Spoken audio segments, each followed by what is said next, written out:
Olá pessoal, tudo bem? Meu nome é Thiago, Proxação dos Sócios aqui da Capitalisco, que é a minha empresa de análise e recomendações de investimentos.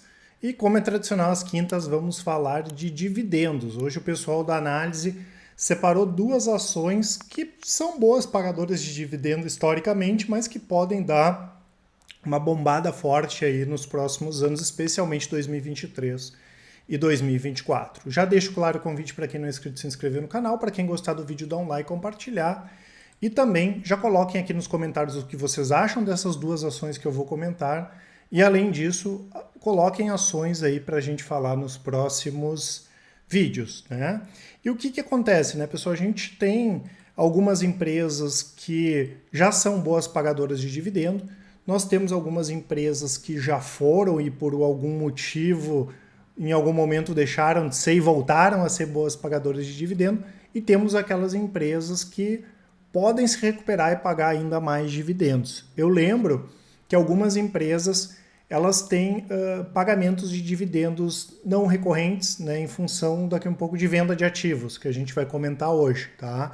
Então tem a empresa vende um terreno, o negócio dela não é vender terreno, né? No caso nós vamos falar de duas empresas elétricas, mas de energia, mas aquilo ali acaba sendo incorporado aos ganhos da empresa e também boa parte daquilo é distribuído para os acionistas da empresa, né? Então, isso não tem nada demais. O problema é quando o investidor ele considera que aquilo ali vai ser replicado. Às vezes o pessoal diz, esse yield aqui pode se manter, e na verdade, como aquilo ali é uma questão não recorrente, não vai acabar se mantendo, tá? E a gente pode aproveitar disso. Eu lembro no caso da BB Seguridade, que a gente ganhou um dinheiro bom quando a gente entendeu que a empresa iria se reestruturar, né? Houve redução de capital, houve venda de ativos, houve reajuste dos ativos com a Mafre, isso fez com que ela pagasse dividendos acima da média, tá? Então não tem problema, a gente pode, como eu falei, se aproveitar.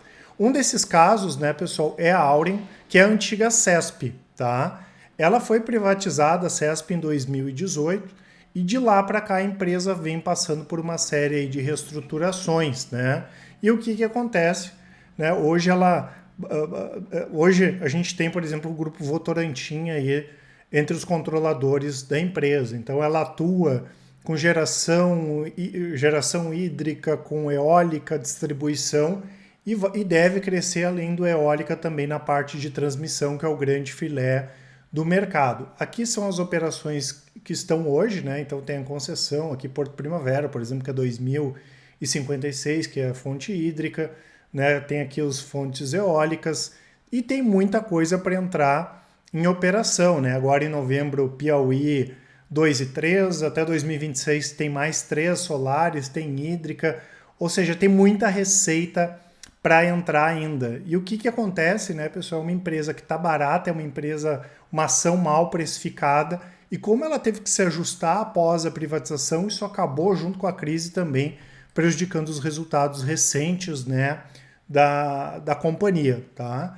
E quando a gente leva em conta aqui os preços dos ativos, a disciplina financeira da empresa, né, fica ainda mais interessante porque eles têm uma questão de não comprar qualquer ativo a qualquer preço. Inclusive, recentemente eles não conseguiram comprar a CE Geração, que acabou ficando com a CSN, porque tem que ver qual é o retorno que a empresa vai ter, e se o retorno for abaixo do esperado, não tem porquê, né, a empresa comprar esse determinado ativo ou então entrar em determinado projeto se aquele ali não vai dar um retorno satisfatório. E o que acontece, né, pessoal? Então, naturalmente, crescimento orgânico, crescimento através de aquisições, a Auren vai aumentar a receita, e assim como a gente viu em outras empresas do setor elétrico, que tem risco, claro, mas ela deve aumentar bastante os seus lucros e pagar mais dividendos. E o que pode acontecer além disso, né, pessoal? O que pode bombar aqui os ganhos da Auren e os pagamentos de dividendo também é algumas questões que estão sendo discutidas na justiça, né? Por exemplo, eles têm desde lá de 2013 uma questão de indenização por causa da usina de Três Irmãos, né? O valor do processo, pessoal, é em torno de 1.700 bi, tá?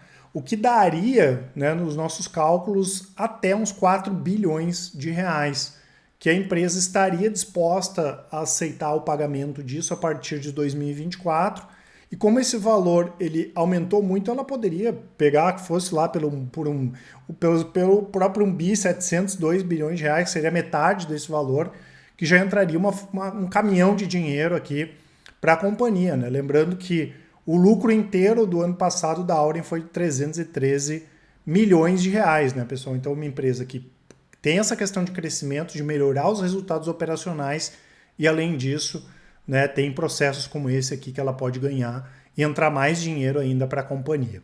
Eu lembro, né, pessoal, que nós temos uma carteira focada em dividendos, né? Tem várias estratégias aqui, eu vou deixar para vocês na descrição. As de médio e curto prazo, 10 minutos por dia vocês conseguem acompanhar, que vai estar aqui embaixo. E as de longo prazo, 10 minutos por mês. Não é giro, né, pessoal? Essas aqui é longo prazo. A nossa carteira de dividendos hoje é a melhor do mercado. Vocês podem comparar com qualquer outra carteira de corretora, de gestora. Não tem nada que rendeu mais do que a nossa carteira. Tem o yield aqui.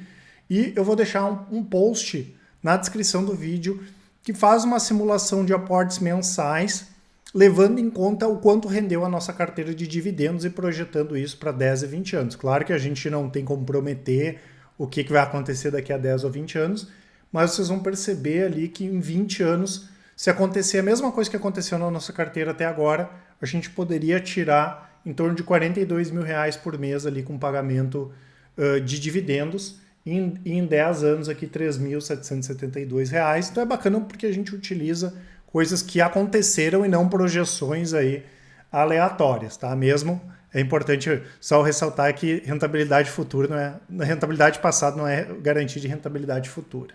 E tem também a nossa promoção aqui de Black Friday, informações na descrição, até 50% de desconto nas nossas assinaturas.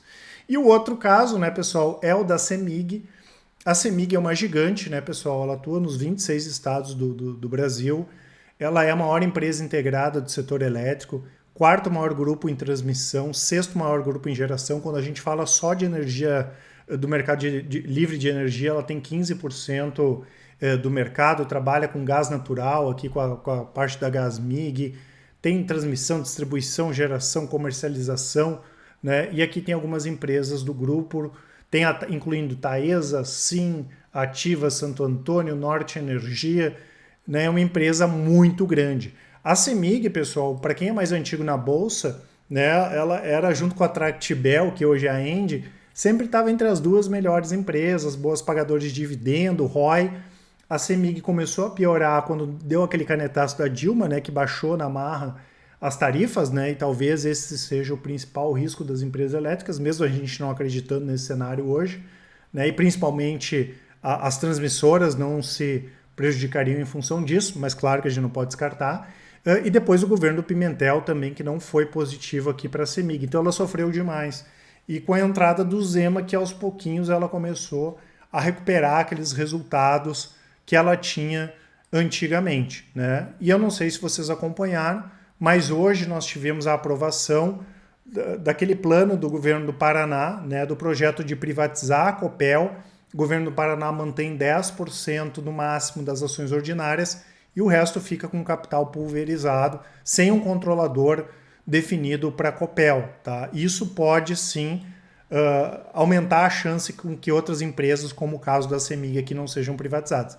E mesmo que a CEMIG não seja privatizada, que é difícil, mas mesmo que não seja, né, e num modelo desse da Copel seria mais fácil de ser aprovado, porque foi um modelo parecido também com o que teve a aprovação da privatização da Eletrobras, a CEMIG deve vender ativos, né? Inclusive, a gente pega no caso aqui da Taesa, está desde 2021 já lá nos projetos, né, em planos de desestatização, no caso aqui a Taesa, né? Então tem grande chance disso acontecer e ativo para eles venderem é o que não falta. Eu lembro que eles já venderam Renova, já venderam Light e a gente calculou aqui por baixo, considerando venda de ativos que eles têm, que eles poderiam levantar 9 bilhões, até 9 bilhões de reais com venda de ativos. O lucro inteiro, o ano passado, da CEMIG foi de 3 bi e 700, tá? E além disso, eles podem fazer um IPO da Gasmig, né? O que a gente escutou seria em torno até de, pelo menos, colocar uns 25%, 30% da Gasmig na bolsa. E, pessoal, gás vai ter gente interessada, né? Mesmo que eles não fossem fazer um IPO, fossem vender para outra empresa, né? Várias estariam interessadas, a Vibra Energia, a Compass da Cosan, muitas empresas aqui estariam interessadas, sendo que nos 9 primeiros meses desse mês, a Gasmig teve receita aí de R$1 bilhão, né? Sendo que é uma empresa nova no sentido de pequena ainda no estado, não é uma empresa nova, mas tem um potencial gigantesco ainda de crescimento no estado de Minas, né? E aí a gente pode pegar como exemplos aqui a Comgás, né, de São Paulo, que pertence a Compass da Cosan, que é uma gigante, né? Então a CEMIG tem esse potencial também de melhorar ainda mais os resultados, como é o caso da Auren, né? Mas ela não sofreu tanto aí nos últimos 2 anos como a Auren, e pode ainda potencializar esses pagamentos de dividendos aqui através dessas vendas de ativos. Tá certo, pessoal? Não esqueçam de aproveitar a nossa promoção e, como eu falei, qualquer dúvida que vocês tiverem, entrem em contato com a gente, informações todas na descrição do vídeo. Mandem um e-mail para contato@capitalismo.com.br. Quem preferir, nos chamem no WhatsApp, mandem um áudio, uma mensagem que com certeza o pessoal do atendimento vai auxiliar a todos. Grande abraço e ótimos investimentos. Até mais!